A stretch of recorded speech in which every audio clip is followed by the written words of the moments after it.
Hello, welcome back to Real Talk, our campus weekly video series where we discuss relationships, empathy, advocacy, and life. We're so excited to have you here with us again this week. And just a reminder, all of our episodes are pre-recorded and released every Tuesday at 5 p.m. on our IGTV. On today's episode, we want to give a trigger warning because the content of today's episode is sensitive in nature, may be difficult to hear. Whether you've experienced it or not, it's a heavier topic. So we wanted to kind of just give a disclaimer before we get into the conversation today. And our topic is witnessing domestic violence growing up in your home or experiencing it as a child growing up, kind of what that may look like. And we're going to talk a little bit about, since our audience is college students, what that might look like now as a college student and looking back on that experience or still kind of going through that, even being kind of entering adulthood. So obviously a heavier topic. Our conversations, we've kind of gone back and forth with like lighter topics and heavier ones, but this one I think is really important, obviously, because it's something that I think isn't talked about as much as being in an abusive relationship or in an abusive marriage. I think children who witness domestic violence are sometimes, I don't want to say forgotten in the conversation, but it's like even just witnessing domestic violence can be extremely traumatizing and internalized and can impact that child in so many ways. So it's an important conversation to have in general. Definitely. And I think like it's something that because people don't maybe recognize it, like domestic violence in all forms, right? People might immediately think of physical violence, but there's so many other types, from financial abuse to emotional abuse or psychological or verbal abuse, that as a child, you might not even know that's not okay. I'm thinking back to our first episode on like the messages we received about love growing up. Yeah. That if you've seen your parents fighting or arguing or belittling one another, or just one parent really, belittling someone else, you're not equipped with that language or with that understanding. And that's kind of shaping your way of, this is my parents and this is their relationship. And that's just what everybody's parents look like. So you don't necessarily even know that it's happening. Yeah. And then there's the next step, right? If you are the child on the receiving end of it, even if you're an adult child, you don't have to just be a kid, like young, a college student, a high school student, whatever, experiencing any type of abuse from a parent is not okay, and definitely does leave a mark.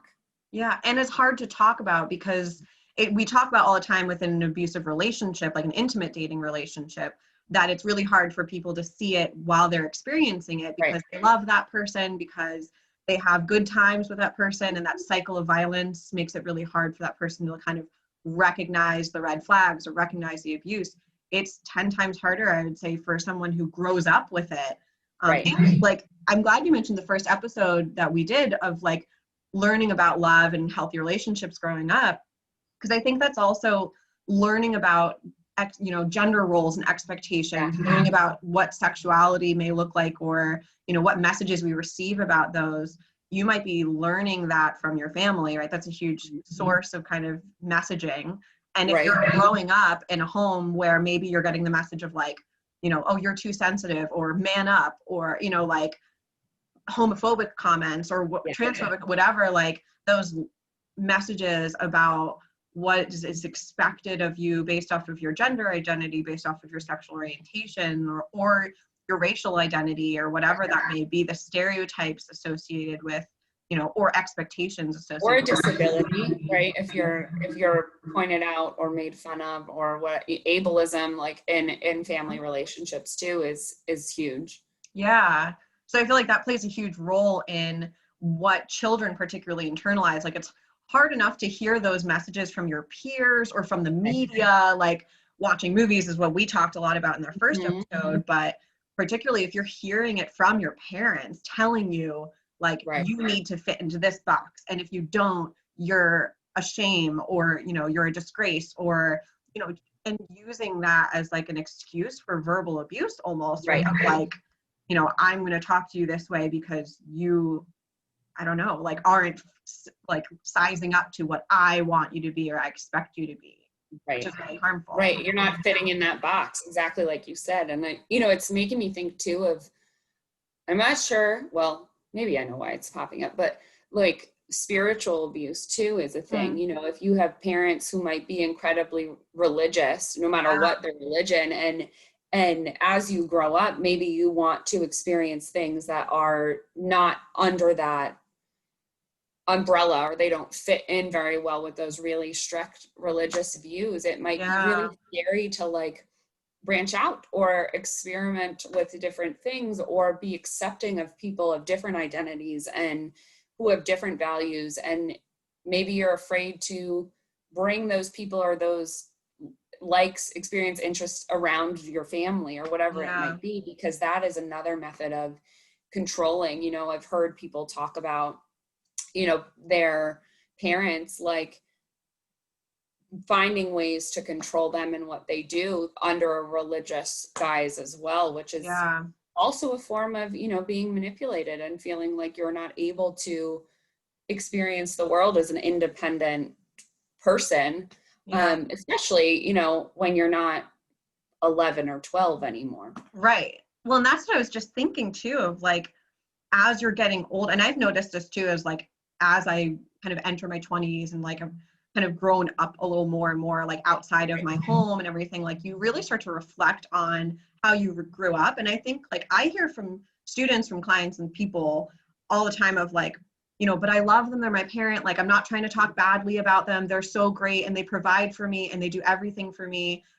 But it's like you can simultaneously appreciate all the things that your parents have done for you and provided for you, right? Like, you know, especially like thinking of like immigrant students or undocumented students, of like they risked everything to give me the life, you know, that I like, and I'm grateful, and I have to be grateful. And it's like, yes, you can be grateful for those things while also not tolerating abuse. Like you don't have to tolerate abusive behaviors just because they're your parents and have done things for you. And it's like, that's, I think, a really hard thing for people to be able to kind of like an internal struggle of like being able to recognize that, you know, just because they're the people who raised you or the people who do love you, like doesn't give it an excuse for them to treat you in any way, whether it's verbally or physically or anything. Like they don't have a right to treat you that way, even if they have provided for you and taken care of you all your life. And that's a hard thing, I think, for people to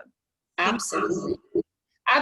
And I think it can feel really scary to even like get in touch with that, of like, oh no, I am allowed to disagree with the way that you're treating me or my siblings or whatever, but still be grateful for all the things that you've done, because I'm a person who's deserving of respect and kindness. And I think when we're thinking too through the lens of what is domestic violence or family violence, right? The root of it is power and control.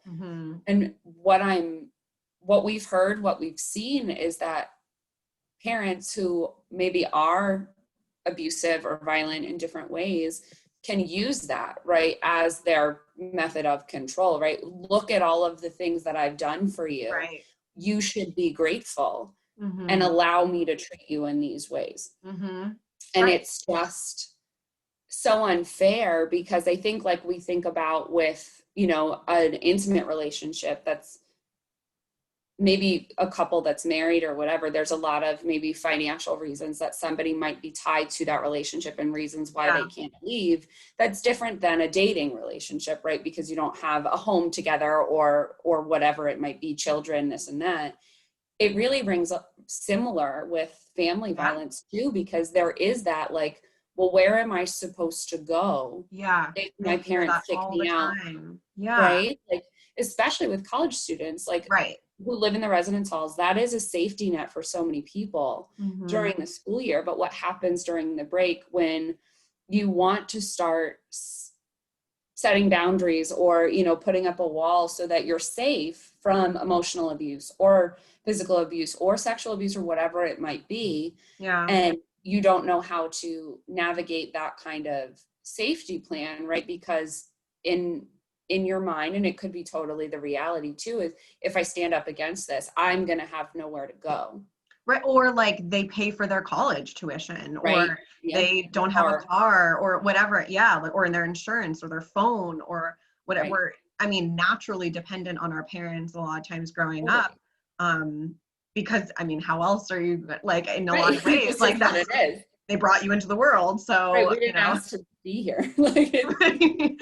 So yeah, I think like that piece of dependence is so huge. The financial barrier is, I think, particularly for our college students, and I know I hear that a lot from the students we work with, is the biggest barrier, I would say, for getting out of an abusive household, or like right. being able to truly disconnect. And I think that's the problem with sometimes people's response of like trying to be helpful, of like, if I've heard from a student of like, they confided in a professor or, a faculty member that they were close with Right. about how tough it is to be at home with their abusive parent. And the response was kind of like, oh, just get your own apartment, like move out. And they're like, Wow, how am I supposed to do that? And right. I think that is important to have empathy to understand. Like, we talk all the time about barriers to leaving an abusive relationship, but especially thinking through the lens of someone who is truly dependent on their parents in some way. And maybe that's because of the control. Like, maybe it was like, you aren't allowed to have a job, you aren't allowed to date, or not be, like, you're not allowed to not be you're not allowed to be independent. Right. Like, And doing whatever they can to cut off that independence so that somebody doesn't find their voice to say, hey, guess what? Like, you can't treat me this way. No matter if you're my partner, my parent, my grandparent, my sibling, my whatever. Yeah.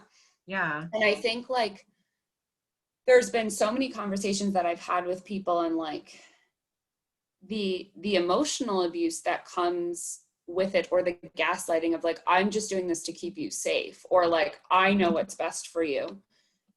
And I've talked with people about like, there is a very big difference from when your child is 10 and you're saying, I don't know if it's safe for you to go to that person's house and have a play date. Right.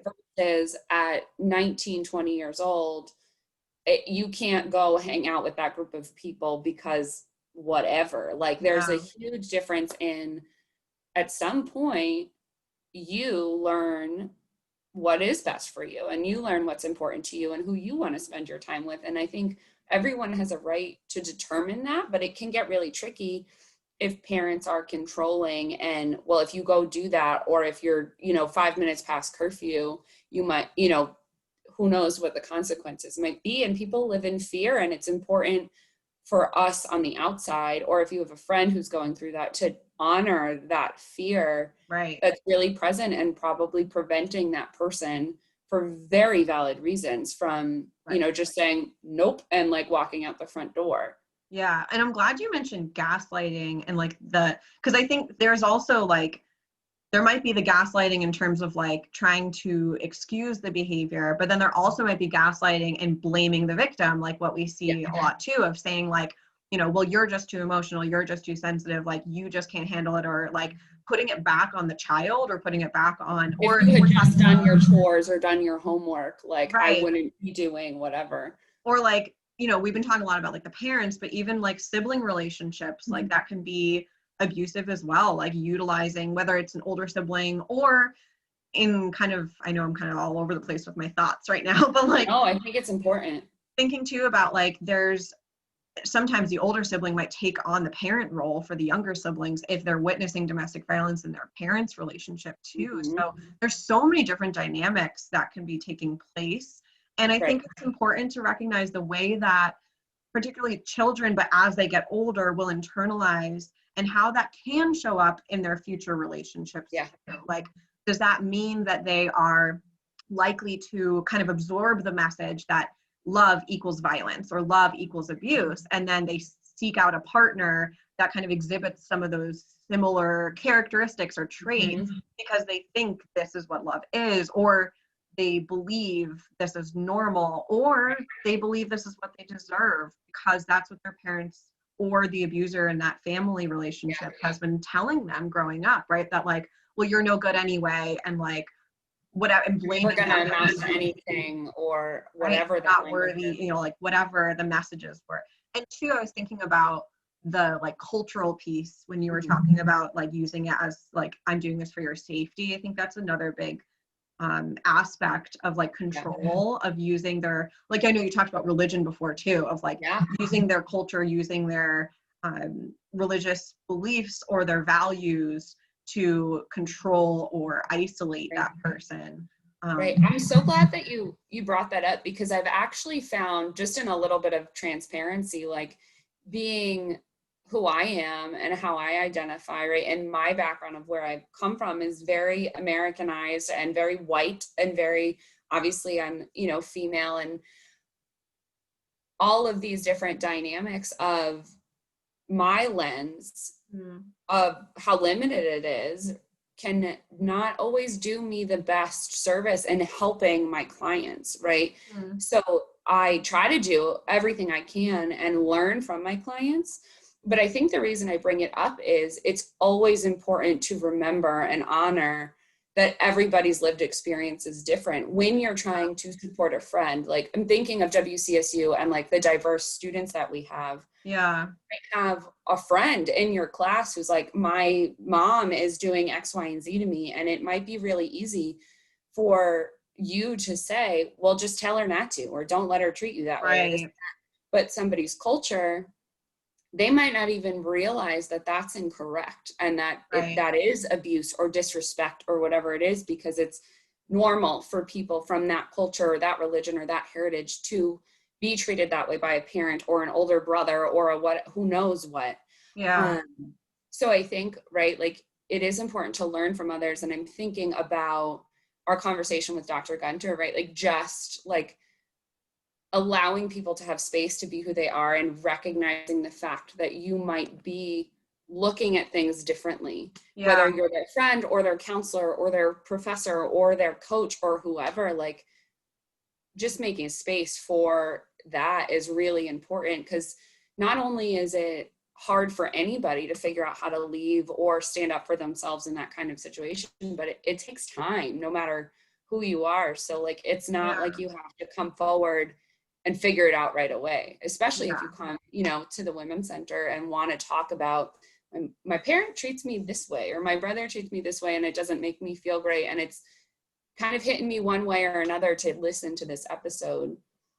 We will process that stuff with you for as long as it takes, and never will expect anybody to pack up and leave and never see their family again as a way of figuring out how to tolerate that. Yeah. No, yes, I 100% agree. And I think like, I appreciate your honesty and like with that too, because obviously we've talked about like how we are aware of the lens in which we're speaking through in terms of like in these episodes, and trying to bring in new perspectives, which is why we have these episodes with folks from other communities and like other perspectives to be able to help us learn from them too. But especially with every client, like, or person that you see.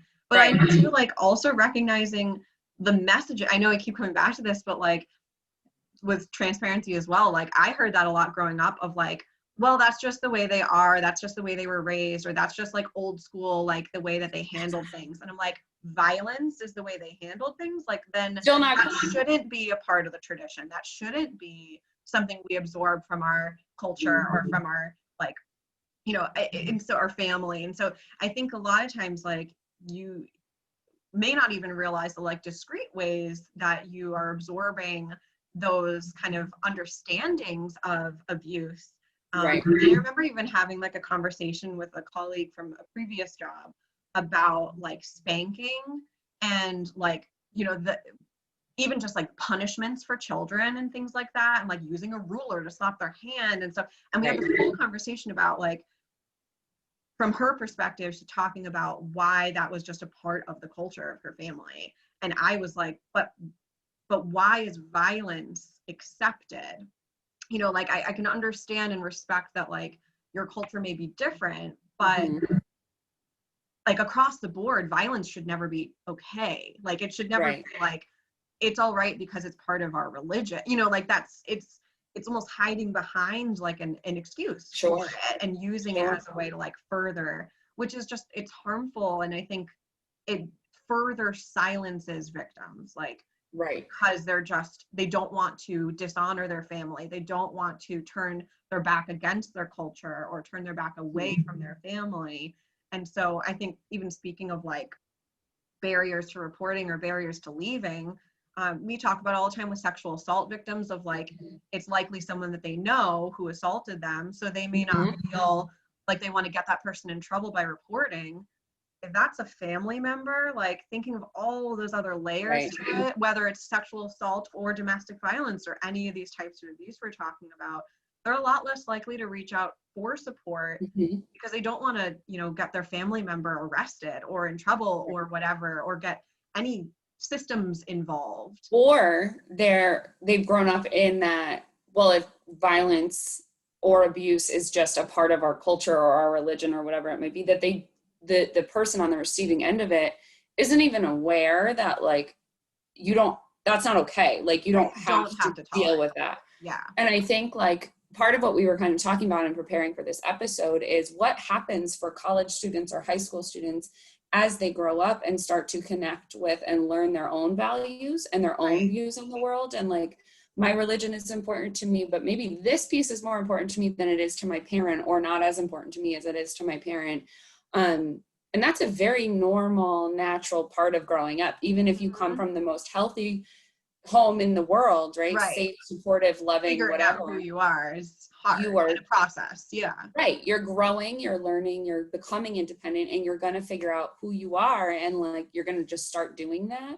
So then it's kind of like when I realize, when one realizes I'm not cool with this isn't making me feel good. And just because, you know, my traditions and years of generations have said this is okay, it can be a little frightening to be like, now what do I do with this information that like, that's not cool. Yeah, that's exactly what I was thinking of. Like, what happens then if, like, as I was kind of saying before, of like, as you're getting older and like, even for myself, like entering that like early adulthood or late adulthood, whatever it may be, wherever in your life that you may be starting to have that light bulb moment or start to have those thoughts, it can be really scary and overwhelming. And then what you do with that can be really scary and overwhelming, because now you're like, oh, my eyes are open. Like I'm seeing that this behavior is abusive. And maybe you're struggling with that. Like, they're my parents and I love them and I'm grateful for them, but this is not okay. And I think that just goes back to what you so perfectly said before of like, we're here for you to help process that. Like, you're not alone, and we'll help you find the ways that work best for you to navigate those feelings or to navigate those boundaries with your relationships with your family members. I think that's a big part of what we've seen in the pandemic, right? Is like boundaries and practicing that. So finding those new ways to practice setting boundaries with toxic or harmful or abusive family members is really hard, because it can feel isolating, or it can feel kind of like terrifying. I'm like entering the unknown, like what's on the other side of this if I don't have this relationship anymore or whatever. But you know, we're here for you. Like, we're here to support and help navigate those Absolutely. Absolutely. That was what I was going to say too. Like, you're not alone. You deserve to have someone to process it with. And it can be really scary, but like I was saying before, coming to the Women's Center or receiving counseling or talking with a friend about it and speaking truth to it does not mean that the next step is cutting family off and you never see them again and you never have to worry about it again. Right.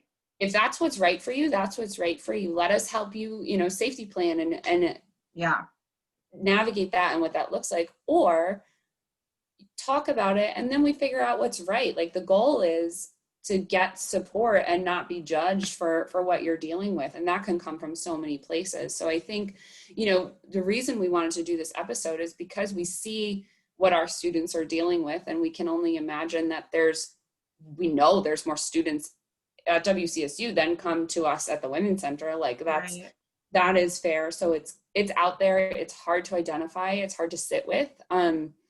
But we wanted to kind of speak truth to it. And I think that I'm really glad that we did this episode and got through it. Tough conversation, but we Exactly. It was tough. And it took some like gearing up for us to be able to have this kind of conversation in this environment, right? In our like Yeah. real talk thing. And I hope that, people connect with it. I hope that people think about like, maybe I have a friend going through something that I haven't realized. And like this episode, gets people's wheels turning about like how they can be supportive of others in this kind of situation and how they can be patient and kind with And themselves empathetic. if they're the one going through it. Yeah. But we recognize, like Cara said in the beginning, that this episode could be really triggering for folks. So remember that we have a 24-hour hotline, and that number is 203-731-5204. 24 hours, confidential. You can be anonymous if you need to, but we're here for you in so many ways. Yeah. So you can, reach out to us on here. You can reach out to us via email or phone. That hotline number again is 203-731-5204.